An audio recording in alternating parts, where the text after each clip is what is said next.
ಆಸ್ತಿ ಅಂದರೆ ಆ ಅಭಿಮಾನನೇ. ಆ ಅಭಿಮಾನ, ಆ ಪ್ರೀತಿ, ಅವ್ರು ಬಿಟ್ಟು ಹೋಗಿರೋಂಥ ಅವ್ರು ಗಳಿಸಿರೋಂಥ ಹೆಸರು, ಆ ಪ್ರೀತಿ ಇದೆಯಲ್ಲ, ಅದೇ ನಮ್ಮನ್ನು ಇವತ್ತಿಗೂ ಕಾಪಾಡ್ಕೊಂಡು ಬರ್ತಾ ಇದೆ ಅನ್ನೋದು ನನ್ನ ವಿಶ್ವಾಸ.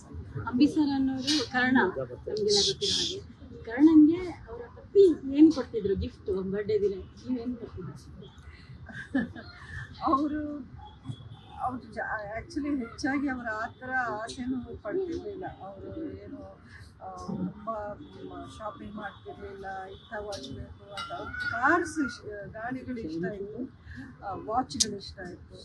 ಸೊ ಅದನ್ನು ಬಟ್ ತುಂಬ ಜನ ಅವ್ರ ಫ್ರೆಂಡ್ಸೇನೆ ಗಿಫ್ಟಾಗಿ ಕೊಡೋರು. ಸೊ ಹಾಗಾಗಿ ನಮಗೆ ಅವ್ರಿಗೆ ಕೊಡೋಕ್ಕೆ ಅಂತ ಏನೂ ಇರಲಿಲ್ಲ. ಬಟ್ ಅವರ 60ನೇ ಹುಟ್ಟುಹಬ್ಬಕ್ಕೆ ನಾನೊಂದು ಸ್ಪೆಷಲಾಗಿ ಒಂದು ಚೈನು ಪೆಂಡೆಂಟ್ ಕೊಟ್ಟಿದ್ದೆ. ಅವ್ರು ತುಂಬ ಅದನ್ನು ಇಷ್ಟಪಟ್ಟು ಯಾವಾಗಲೂ ಹಾಕ್ಕೊಡೋರು. ಅದನ್ನು ಸುಮಾರು ಯೂಟ್ಯೂಬಲ್ಲೂ ಆ ವಿಡಿಯೋಗಳಿದೆ, ಅವರು ಆ ಚೈನ್ನ ತೋರಿಸ್ತಾ ಇರೋದು.